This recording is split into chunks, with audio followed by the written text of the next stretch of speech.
to open the conversation surrounding mental health and racism. My name is Eugene Blaylock Jr. I am the superintendent of North College Hill City Schools, and I will be moderating today's panel.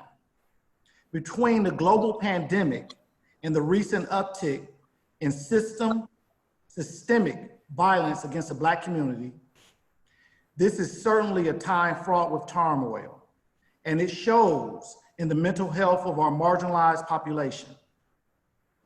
In a given year, 1 in 5 adults in the United States experience mental illness.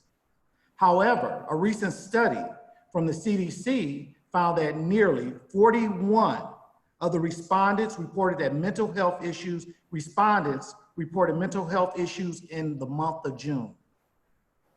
Calls to NAMI Helpline have increased by 65%. 7 in 10 American teenagers are struggling with their mental illness, and Black children are more than twice as likely to die by suicide than their white peers. But mental health concerns in Black individuals are not new by any means. A 2018 survey showed that of the nearly 5 million African Americans with a mental illness, close to 70% had not received treatment. And suicide is the 3rd leading cause of death among Black men. Why is this? Today, NAMI Southwest Ohio wants to open up this discussion and work towards mental health for all. So I'd like to introduce you to today's panelists. Joining us today are Michael Kopach, artist, activist, and operations supervisor for Tauber House. Michael, can you wave? We see you? All right.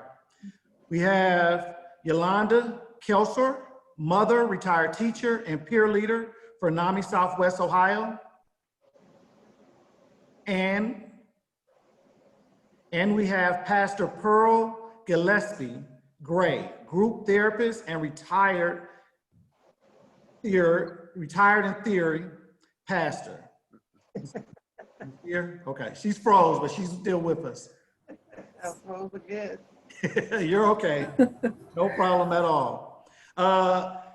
Again, I want to thank everyone for joining us in this discussion today. We're going to start off with a few conversations or some questions and just some conversation. This is going to be conversational with our panelists. And if you have questions, please, by all means, you can type those up or hold on to them, and we will have an opportunity for you to ask questions at the end.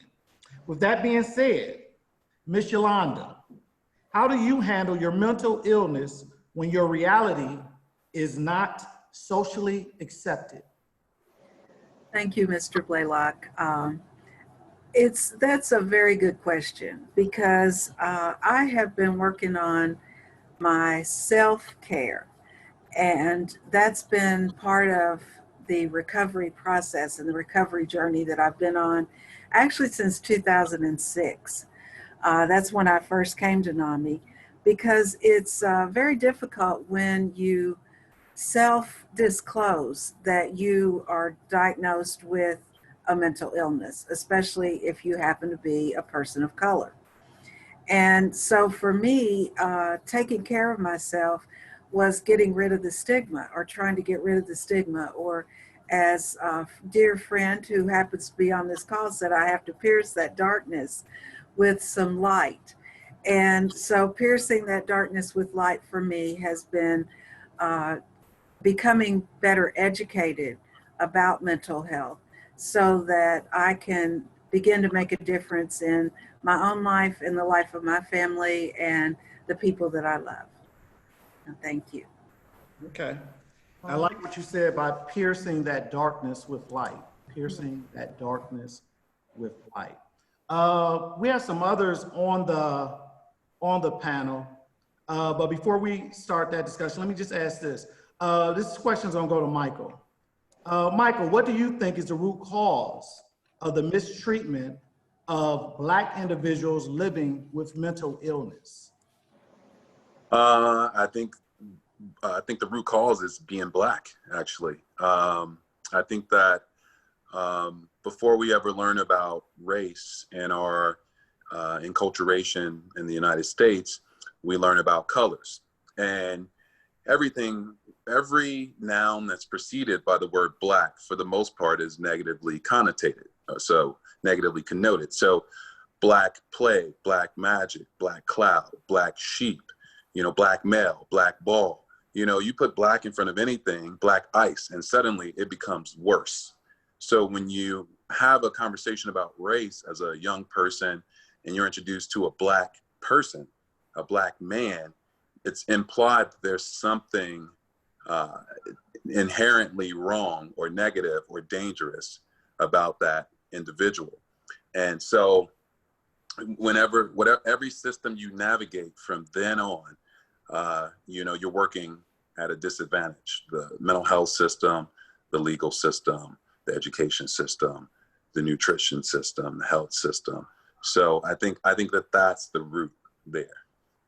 And as we talk about the root, I know we're talking about the mental illness and how racism, systemic racism, and how that affects. I know we just had an incident that I know has been getting a lot of notoriety, where the young man, and I want to say it was, I can't think of it, but he was going through an episode, and they put a bag over his head, and he ended up dying from that. But I know for a lot of individuals in our community now, we're almost scared to contact the police when our family members are going through something, or they're having what we would consider an episode that may be a non-threatening episode to others, but we're really just looking out for their well-being, and things aren't going the way it goes sideways at some point. Have you all have any comments about that, just as far as just being fearful of even reaching out for help at times? Absolutely. Yeah. Yes. I mean, I think that in our communities, the police are seen as villains, and a friend put it to me this way, in his neighborhood where he lives, it's really wealthy, it's predominantly white, and the relationship that the community members have with the police is vastly different. So he described a scene where there were young boys out on the street playing, and the police pulled up, and they had their lights on and their sirens, and they got out of the car and they started throwing passes, and they started talking to the kids, and they walk up to the neighbor's house and they engage with them, and the police are human. They're real people. The relationship that they have with the community is a positive one. But in our communities, when the police come down the street with the lights flashing and they get out of the car, they're chasing people, they're arresting people, people are getting hurt. If they come up to your house, it's usually to arrest someone. It's not to introduce themselves. So they become the villains a lot of the time. So there's a huge distrust in the Black community of the police. And I think that plays into why we're less likely to reach out to them during moments where it might be in our own best interest to contact them. Ms. I was Yolanda? gonna add that it's really, I feel very fortunate because I have an opportunity with NAMI to be a presenter for the CIT training, which is crisis intervention teams. And I was able to do this when I lived in Kentucky as well as here in Ohio. And I can share with them what it's like to be a person who had to call the police at one time because of a family member that has a mental health issue. And because of being in a very small community, it was a whole different experience than it would be now if I had to make that call. I wouldn't. I don't know what I would do. I'm just grateful that that person doesn't have the same issues that they did 15 years ago, or I would not, I just wouldn't do it. I mean, it's too scary because this person happens to be a male, and it's just, I just don't, I have a hard time with it. I mean, just even having a tail light out, sent me into a tailspin trying to get it repaired because I didn't want to get pulled over myself. So, you know, and I'd be one of the most harmless people that they could ever meet, but just because of the tension that I feel, I just I don't I just don't have that confidence that I would be okay or that my loved ones would be okay. Definitely, and it's scary. And I work in the school system, like I said, and it's extremely scary when we have incidents happen in the school buildings that are not criminal, but they're just some mental illness things that we need to work on. So I definitely understand exactly where everyone's coming from. Can I say something? Yes, please. That has to go to that issue that there's a lot of misinformation in many communities when they are talking about defunding the police. They are not saying get rid of police officers. What they're saying is instead of using that money for police officers to do mental health care that they're not trained for, you would take the part of the money, or you would actually have mental health professionals who would go in and be on those calls, as opposed to a police officer who is not trained to do that. And that's a very common response that a lot of people think that we're talking about defund police. That's nowhere near what most communities are thinking about when they say that.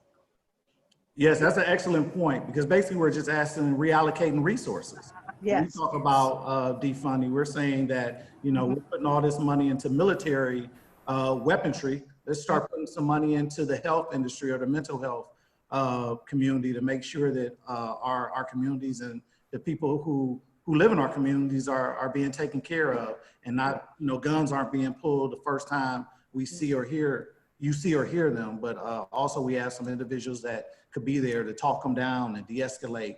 And those are the types of things that I know for sure that we're talking about when we talk about defunding the police or reallocating funds is probably a better way of saying it. Mm-hmm. I definitely agree. And Pastor, just to kind of follow along with that, the faith community is one area where the stigma surrounding mental illness can be particularly strong, with the message often circulated like this: let's just pray it away, or your faith is stronger than your illness. As a spiritual leader, can you tell us about some experiences where you've encountered stigmas in a community that you are serving as far as mental illness? Let me speak to it in this way. Black and brown people living here today, first of all, born into a culture that was shaped to promote the notion of white supremacy. Before the church gathers as a community of faith, each person who enters the worship enters after having survived a week of the oppressive systems and the microaggressions lived daily. Life as known by Blacks has already beat us down into a state of fatigue and mental exhaustion. Mental instability is what we live. We live in a world that conspires against our sense of self. Church becomes a refuge from the oppressive systems that we must live in daily. And church is how we manage and how we endure. Historically, the Black church was the only place we hoped we would be treated with respect. Prayer is what took place under the slave whip. Prayer was the only means we had to make it through. Faith is what we must have in order to have a hope. Faith is what has been passed on to us. And it was the story of an unseen power that released us from slavery when we had no legal, political, education, or financial power to help. So without prayer and faith, what else was there for us? We had to have the hope of a brighter time and a better day against all the odds. On a macro level, the legal system gave us the illusion of hope. The 13th Amendment of the US Constitution did not abolish slavery in this nation. It renamed it, calling it incarceration. Education was not to educate, but to indoctrinate against the myth of white supremacy. Healthcare was and still is unequally accessible. There remains great disparity for Black and brown people in pay and housing, and our voices are not heard equally in many political processes. Modern day police departments are rooted in slave patrols that were created from a fear of resistance and uprising of the enslaved and the physical management of freed slaves. Police and judges are part of the enforcers of the new slave trade of incarceration. See, the myth of white supremacy is baked into the American culture, and it stacks the deck for people of color. In a discussion Sunday 2 weeks ago, one member said these words that I paraphrase. She said, I was born into unresolved grief issues and unaffirmed pain because of the legacy of racism in this country. I was born a criminal suspect, and I was expected not to thrive. There is an unrelentless grief that stalks me in varying ways in every place and under every circumstance. And another person in that conversation a few Sundays ago says, what we now call PTSD is something Black people have been talking about all our lives, that we were told to get over. That doesn't matter anymore. I don't see color, and there is no one live today who knows anything about all of that. I said all this to let you know that when we talk of these issues with you, it is minimized and invalidated. So we may tell you we will pray it away, or that our faith is stronger than this illness. We cannot trust you to be honest with us, or to believe what we say when we try to be honest with you. Many of you don't want to talk about things that make you uncomfortable. Who knows how mentally healthy we might be if you could be honest and affirming of us. Everything we are is not good enough for you in this nation, but our God accepts us as we are. See, this faith can dull the senses and help us fight the painful and present realities of being a person of color in this country. The Oxford Dictionary defines stigma as shame and disgrace associated with a particular circumstance, quality, or person. Blacks in this country are shamed, and they are the disgrace of this nation. Add mental illness to the Black face and the Black community, and you've got a double whammy. We become America's shame and America's disgrace. We are a symbol of what is too painful to face. And when you see us, many want to destroy us rather than take ownership of any responsibility or privilege you enjoy by your whiteness. This nation cannot heal without swallowing and acknowledging some big chunks of truth on both sides. And some of you may be thinking, you get tired of hearing about it. And I want to assure you today that as a people, we are tired of living it. Where do we go from here? Talk can be cheap. What actions are you willing to take to clean up this mess that we did not cause, and we cannot fix it without your help? So as a person of faith, what I say, will you join hands with us by listening to us with an intent to learn, as we listen to you with that same intent? And we then may have a chance to make a more perfect union together. Thank you, Pastor. Yolanda, Michael, anything? I think she summed it up I beautifully. think she summed it up beautifully too. That's what I was sitting here thinking. Okay, this call is over. Bye. No. Thank you, Pastor. Yes, you did. The one thing that I did take, and it's something that as a 49-year-old Black male coming from the inner city of Cleveland, Ohio, that whole post-traumatic stress. And I don't think I really understood it till I got to the University of Cincinnati, and I found myself in being the only one in these classrooms, and some of the experiences that I had being stopped coming down 71 by the police just because. No real reason, just wanted to stop me and search through my belongings. And we just had to kind of sit there and endure it. And that thing, Ms. Yolanda, when you said, a broken tail light, the idea of having something wrong to give somebody a reason, any reason whatsoever, to pull you over or to have a conversation with you of authority where they can then wield their supremacy or their power on you is definitely scary, and it's traumatic. And being a Black male, even at the age of 50, professional, when I see a police car behind me, I tighten up. on the wheel, my 9 and 2, and I'm holding on tight. And, you know, I just pray that I don't get stopped for anything. And I've done nothing wrong, but it's amazing to kind of go through that and live with that. And now I think others are starting to see our pain, our struggle, and understand what we live with on a day-to-day basis. So. And you know, I struggle with that every day that my son is over the road driving, because he's a truck driver. He has a trucking business. And so when, just depending on where he is traveling and what's going on, it has been very stressful in the last several months because of all the unrest that's going on in this country. So, you know, it doesn't help my anxiety at all. Yes, So it's very, you know, and I try not to call him and worry him throughout the day. And he says, Mommy, you're not worrying me. But I still, you know, I want to make sure that he's okay.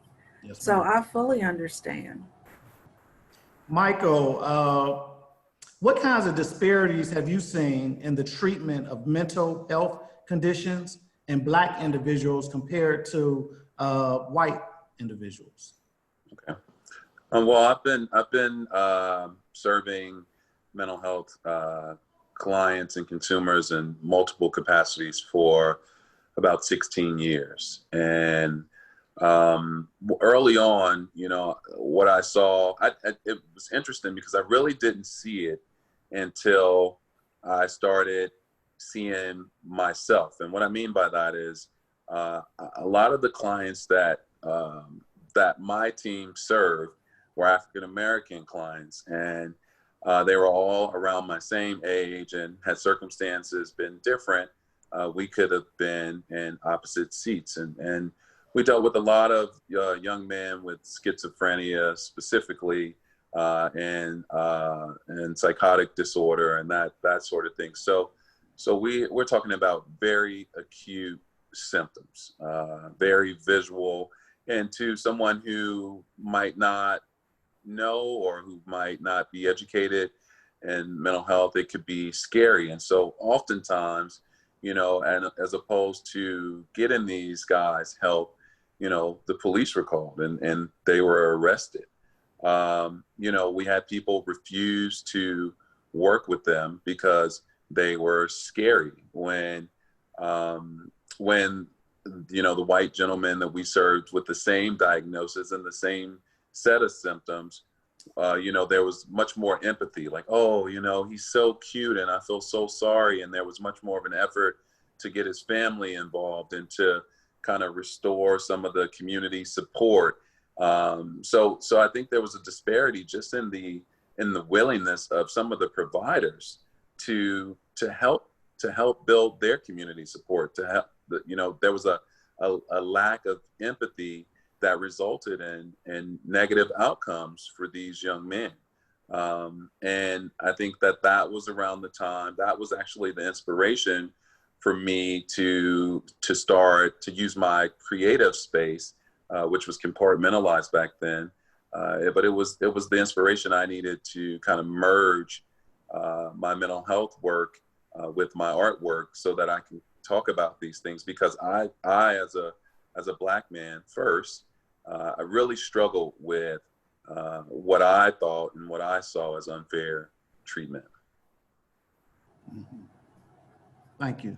And on the cultural side, I'm gonna jump over to Miss Yolanda with this. And it's, Michael, you can also chime in, also Pastor. But I know for African Americans searching help, needing help, or reaching out, I know a lot of times it's hard to find individuals from a cultural side that have our same values or that even look like us. So Ms. Yolanda, when you look at that piece of it, you know, how do you feel about that when you go out and just trying to searching for therapists that look like you and can relate to you? I'm glad you asked that question, because it's been very challenging.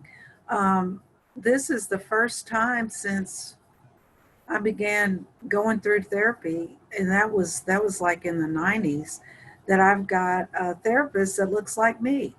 And she happened to be someone who's from Cincinnati but lives in Atlanta. And I happened to reach out to her through telehealth. My insurance was covering this before it switched in June.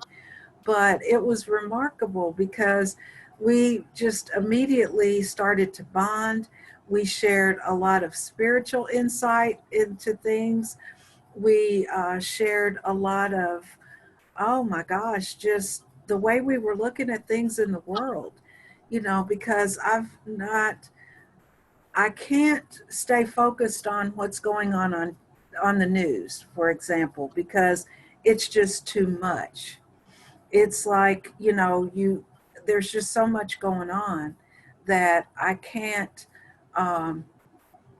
it causes me too much more anxiety than I already deal with. And so to have a therapist that looks like me, has had lived experiences that I've had, that has made a world of difference. And, and so I think that that's where knowing that you have someone who can truly understand what you've been through or what you are currently going through in the climate that we're living in now, it's meant the world to me. So I'm very appreciative of that. Also, do you think and I guess this could be for all of you, are we doing enough to educate our young adults about going into therapy? Like, is that a profession that's kind of out there this individuals just don't know about, that we need to really be having conversations about individuals going to college and learning about opportunities in therapy and psychology and things of that nature?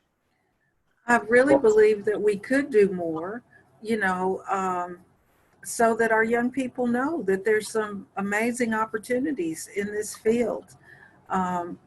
Michael, go ahead. I'm sorry, I didn't mean to interrupt you. No, it's fine. It's fine. I think the other side to that, is if they have other passions or if they're not interested in this kind of work, to empower them to understand their own mental health needs. And I'm part of a group that I've started called Pieces, and it's myself and my partner Brent Billingsley.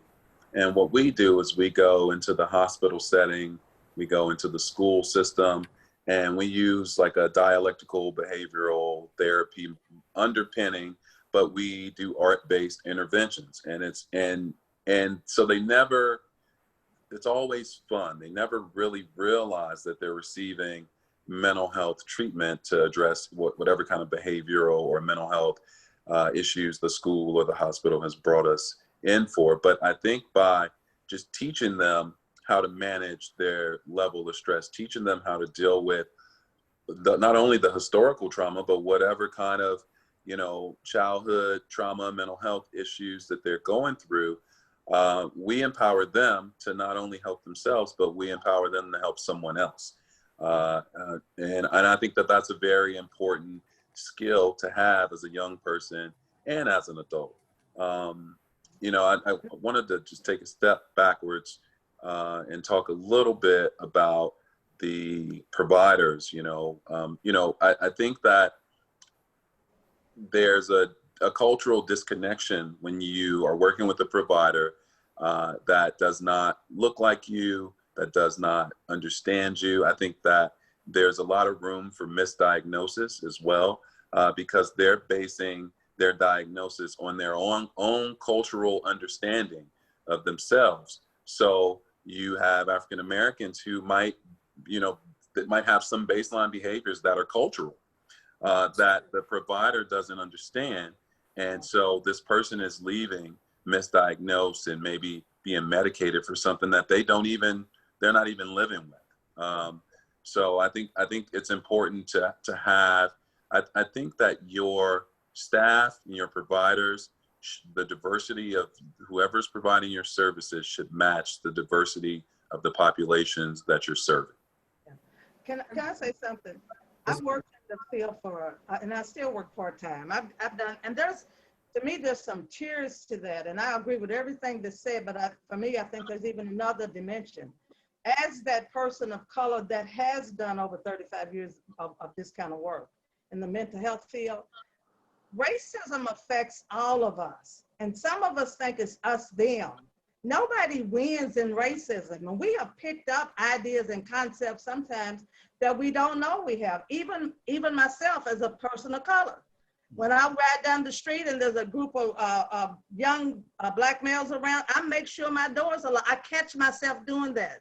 That's it wasn't intended. I don't necessarily have that belief, but it is filtered down in all I do. So even as a professional, I'll say many times my assessments were they were not accepted because I believe I had many areas of levels of understanding, not that I'm always right, that they didn't have, and they wouldn't hear it. They would go to the other person. I mean, I'm on a job right now where that happens. And they second guess my skill. They second guess it. And I think a lot of that is that that stuff that's gotten on us. It's like being on a briar patch and you don't even know you have those biases within you. When something is baked in, it's baked in. And it's at levels where you can't separate one part from another. And so it's it's not a us then, it's everybody's affected by this. There are no winners. We're all losers. Yes, in ma'am. various ways. Well, today, let me move ahead a little bit. Today's conversation was really sparked by the recent killings of George Floyd, Breonna Taylor, Ahmaud Arbery, and so many more tragic deaths in the Black community. Pastor, in your experience, what kind of effect does the continuing violence of systematic racism have on our mental health or Black mental health? Ooh, good question. We'll start. Let me read. There is a plague over this nation. It is an evil and corroding thread that hovers invisibly over every aspect of our lives and our institutions. This plague is so deceptive that the victor has the illusion of being on top and declared the winner. But there is no winner when anyone is oppressed. Even if you have your knee on my neck, you are not free either, because in order to oppress me, you also limit yourself. The illusion that you're on top and that you are better is just that. It's an illusion. The reality is that there is no one on top. There are no real winners in oppression, and no one is truly free. After the shooting of Jacob Blake, NBA coach Doc Rivers shared some passionate words. Doc Rivers mentioned certain people and groups at the time in his statements. And other than the admission of the names, the words I'm about to speak come from the soul of a Black man. I took the names out because I don't believe that this whole thing is about specific people and specific groups. Like the viral pandemic, it is invisible. It is a plague. Hear these passionate, powerful, tearful soul of a Black man. And Doc says, what stands out to me is displaying this fear. Like all you hear them talking about is fear. We are the ones getting killed. We are the ones getting shot, being denied to live in certain communities. We have been hung. We have been shot. And all we keep hearing about is fear. It is amazing to me why we keep loving this country and this country does not love us back. And it's really so sad. When I should just be a coach, I am so often reminded of my color. It's just really sad. We got to do better. We got to demand better. Look, we protest and they send riot guards. They send people in riot outfits. They go to Michigan with guns and they are spitting on cops and nothing happens. The training has to be changed in the police force. The unions have to be taken down in the police force. Doc goes on, he said, my dad was a cop. I believe in good cops. We are not trying to defund the police and take all their money away. We are trying to get them to protect us just like they protect everybody else. I didn't want to talk about it before the game because it's so hard. It's so hard to keep watching that video. If you watch that video, you don't need to be Black to be outraged. You just need to be American and outraged. And how dare they talk about fear? We're the ones that need to be scared. We're the ones that have to have the talk to every child. What white father has to give his son a talk about being careful if you get pulled over? It's just ridiculous. And it keeps getting worse. There's no charges. Breonna Taylor, there's no charges, nothing. All I'm asking is that you live up to the Constitution for everybody and for everyone. And Doc finishes with the words, thank you. See, I watched this video over and over to transcribe these words. And in light of this passionate plea from Doc Rivers, your question to me is, in your experience, what kind of effect does the continuing balance of the system of racism have on Black mental health? Look around you, and anyone here can reply to that question. And I ask you to please tell me how you would answer that question if that was for your people. But then I remember this is one nation, under God, indivisible, with liberty and justice for all, isn't it? And if that is the case, what do we see and what are we going to do about this plague of racism? This is not a Black problem. It's an American problem. It's not just a Black issue of mental health. What about the mental health of a nation in denial? And I'll close again with the words of Doc Rivers that still haunt my soul. When he said, it is amazing to me why we keep loving this country and this country does not love us back. Yes. Michael, Yolanda? Well, I mean, you know, it's really hard to follow that. You know, I that resonates with me as a Black man. 100% of my work is about the demonization of African American men. You know, before social distance was a term, I feel like Black men specifically have been socially distanced, and we live on an island, and it's very difficult, you know, to be socially accepted. You have to be so successful and work so hard. And this is just Black people in general. I think that there is a narrative about who we are. Every image of ourselves that we see reinforces stereotypes that may be based on some aspects of Black life, but certainly not all aspects. And I think that, you know, people, us included, we subscribe to them. We start believing them, and it creates some of the problems that we struggle with. You know, when I turn on the TV, there's really only 3 types of Black men I see. I see an entertainer of some kind, you know, a rapper or a comedian, you know, someone to entertain you. I see an athlete, also in an entertainment capacity, and I see a criminal. Now, I'm not any of those. So I don't fit in any of those boxes. But when I walk down the street, there are people who are projecting one of those 3 things onto me. You know, I can't tell you how many times as a young man, you know, I heard, oh, you're going to play basketball. Oh, you're going to play football. Oh, you're tall. Or, you know, I think that it's very difficult when you see yourself on TV and in movies associated with violence and gangs and guns and drugs. And that's the only version of yourself that you see. You know, you begin to understand why people have the microaggressions, why they grab their purse or they pretend to look on their phone when you step in the elevator, why they apologize for no reason, right? I think that people are scared of us because the people who control our narrative don't look like us, and they want people to be afraid of us.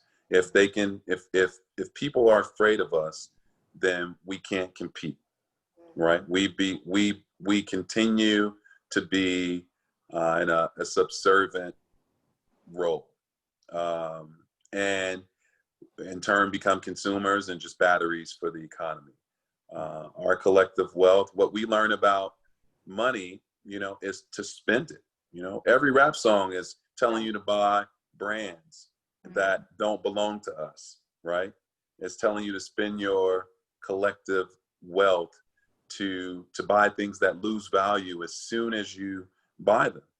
And if you subscribe to the narrative, well, you drop out of school, you have to sell drugs to make money, whatever that narrative is, you become part of a system that's creating wealth for another individual. I find it disheartening. There's so many facets to it. And when you try to talk about it all, it sounds like conspiracy theory. And so what I do is I create these paintings and I talk about one facet at a time, and I create a visual so that when I'm telling this story, people can connect with it in a much more way. The painting serves as kind of a mediator. But I do think that, there is a deliberate attempt to destabilize Black people from birth, beginning with nutrition, education, mental health. I mean, it's not a conspiracy. This is a very real thing. Not to cut you off, Michael, but I know we've had we've spoke a lot, but we have some questions, and I want to make sure that we have opportunity to allow some individuals to ask questions. I know we can kind of circle back around, but first I want to thank you all so much for your time and contribution to today's discussion. I'd like to open it up to our virtual audience for some questions. Please type your questions, and I've been seeing them already in the chat box for us to read out loud, or you can simply unmute yourself and ask the question yourself, and the panel will do what we can to answer your questions. So in the chat box here, we do have a few questions. So it looks like the first couple questions we have are actually about providers. The first question from Kristen said, are there any referrals for an African-American trauma specialist or therapists in the Orlando or Daytona area? Now, I know that is not the area that we are in, so there may be, in this next question, kind of put together, I have a difficult time finding Black providers, especially in our schools. What is a good network to make sure our community can access these providers? Now, as far as the schools, I know a lot of times providers come to us and we kind of have conversations with the providers and we allow them to come into the school. So I really can't answer that question. I just know that we have to have more providers, more opportunities for individuals of color to be a part of our school system. So I have experienced that, and I know a lot of our providers, they do try to provide individuals that look like the students, our student population, but I think a lot of it actually has to do with going out and finding new providers and not the same providers that we always hear about. One thing that may be possible, and this is just right off the top, I know there are a lot of organizations, like there will be a national group of Black social workers, of Black psychologists, some maybe starting with those groups and trying to find out where you might be able to locate them in your local area might be a place to start. All right, it looks like the next, did someone have a question they were trying to speak out? Katie.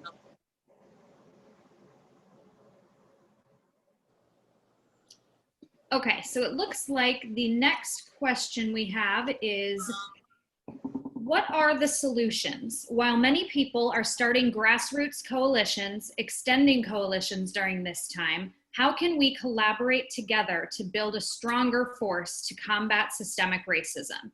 Cincinnati is still the most segregated city in the United States. What does that tell us, and what can we do from a solutions standpoint? Well, I guess I can chip a little of that away. I think, you know, I'm from Chicago originally. I think Chicago might be a little more segregated than Cincinnati. But, you know, I sense it here too. In regards to solutions, I think calls like this, conversations like this, I've probably been on 3 or 4 calls in the last month or so that in panels to address this in some capacity or another. And I think that just learning from each other, learning about resources, building that empathy, you know, the old adage, you know, each one teach one. You know, I work with youth, and I think that, you know, it has to start there, because that's where we learn our biases, our racist or prejudiced views. So I think by starting with our younger generation, that's a good beginning. For most of us who are past our teenage years, we really just need to continue to collaborate. I heard Pastor Gillespie say, you know, her coworkers second guess her work and that sort of thing. We have to trust the people on our teams. We have to trust the people that we work with, and we need to give each other an opportunity to be successful. Otherwise, we're just going to kind of remain in the cycle, I think. I got a thought. There's so many levels to this. I think start where you are and just keep building and doing what. But one thing that I think is pretty big that's in the news, if you've heard of Project 1613, that's the kind of the retelling of the history. Education and teaching people is a good place. And then the school system in New York City school system, this is kind of a more inclusive way of telling the history of America that doesn't leave us out as being people that contribute nothing to this nation, basically. And there was somebody in the Congress, in the United States Congress, that wanted to make sure that this never got taught in America's schools. President Trump just recently said that if anybody teaches it in New York City, where they were planning to, that they would not receive funds from the Department of Education. That's a big issue, in my opinion. That because you gotta read, you gotta start to do some truth telling. And I'm not saying it's a perfect curriculum. I'm just saying that the thought of we don't want it ever taught is scary. And it's gonna keep us right where we've been with no, that could be one big piece, I know. So if you're not familiar with that, you have to be intentional, because if you don't want to know about this, you don't have to. But if you want to know about it, you have to be intentional about it. All of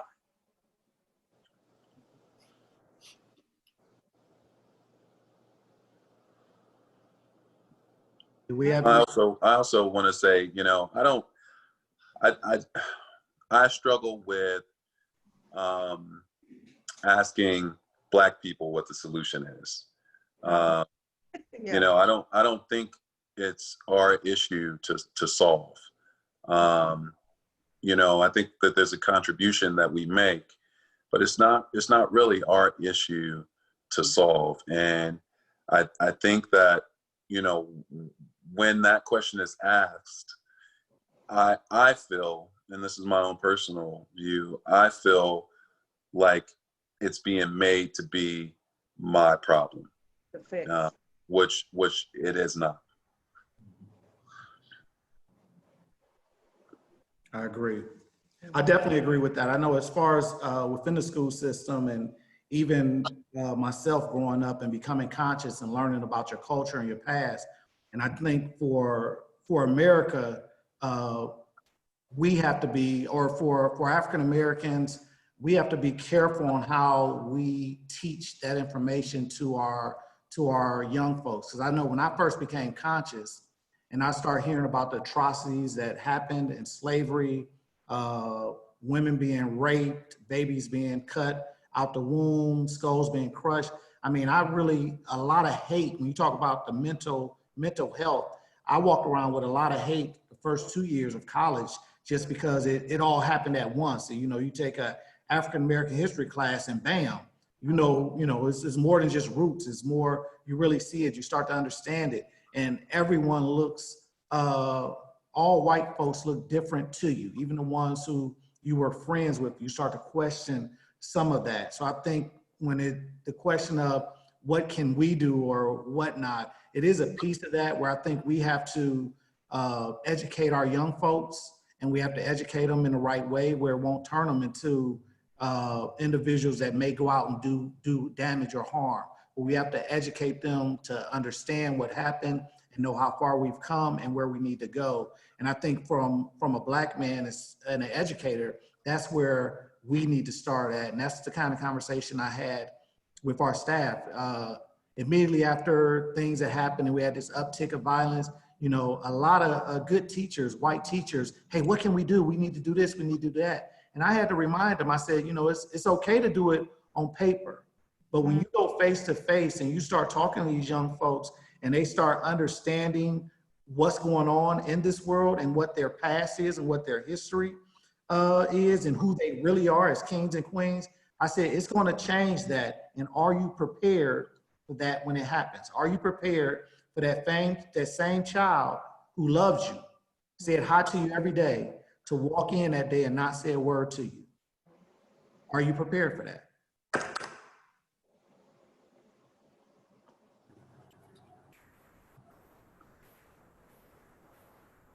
Did we have any other, am I muted? No, you're good. Okay. Did we have any other questions? I know I saw a couple that came across. I know we're going to be sending out some information, but did we have any other questions, either muted or in the chat room?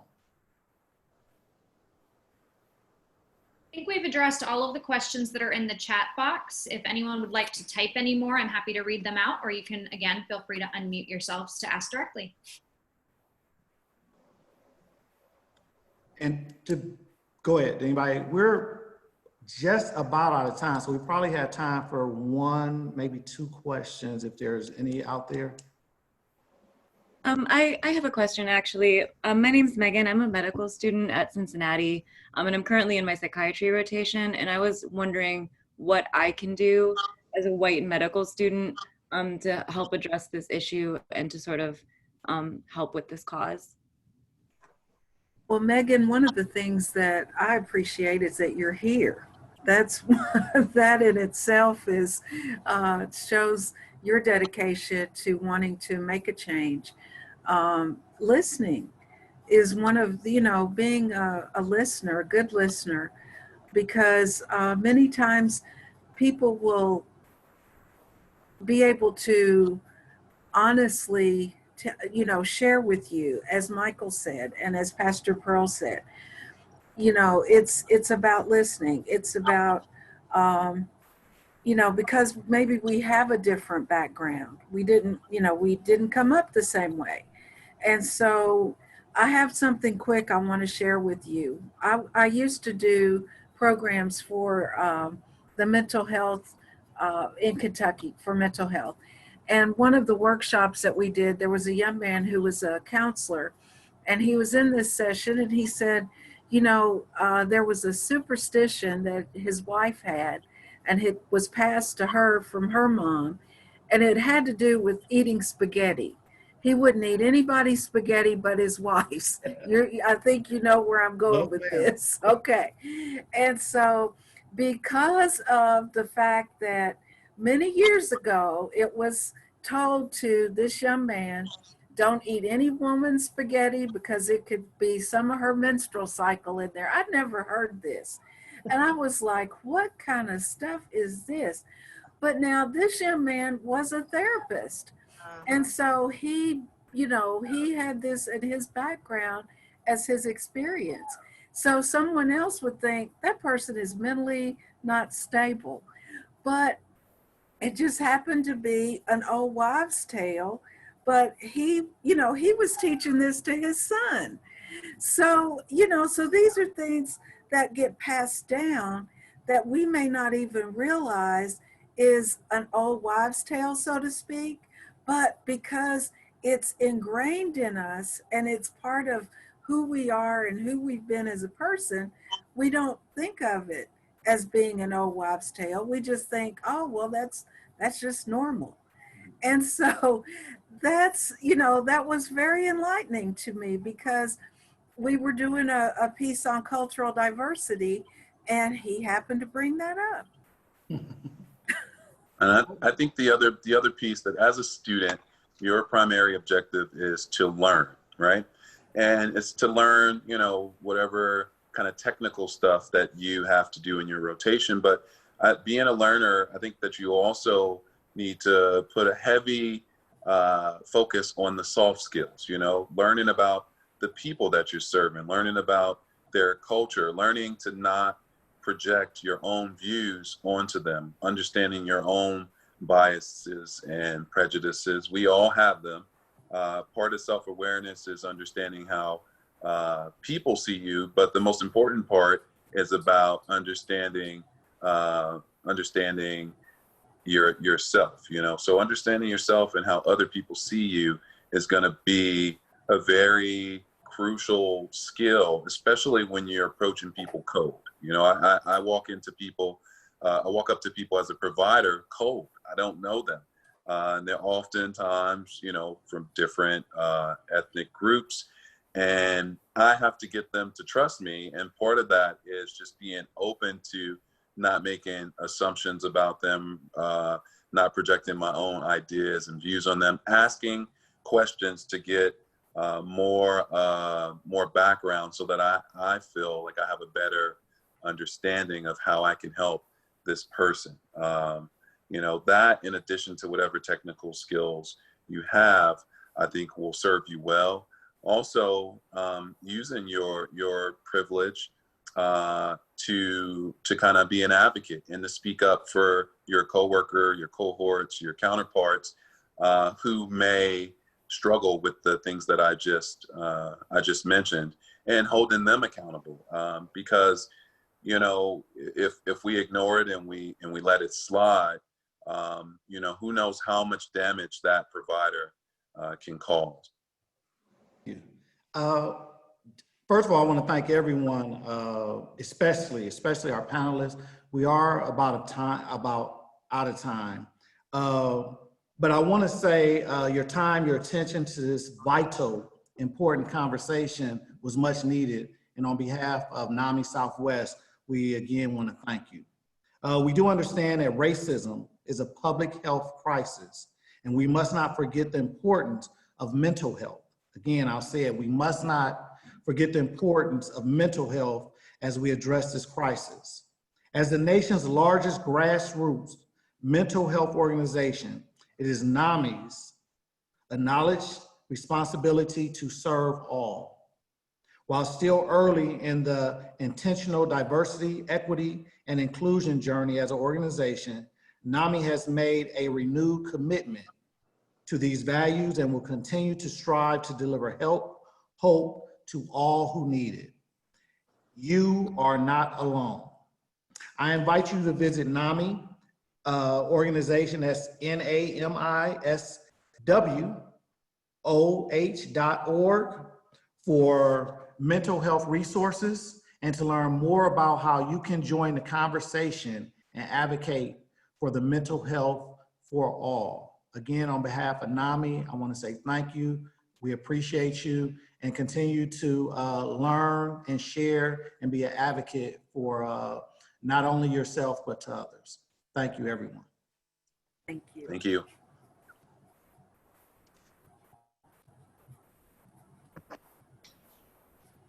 Thank you, everyone.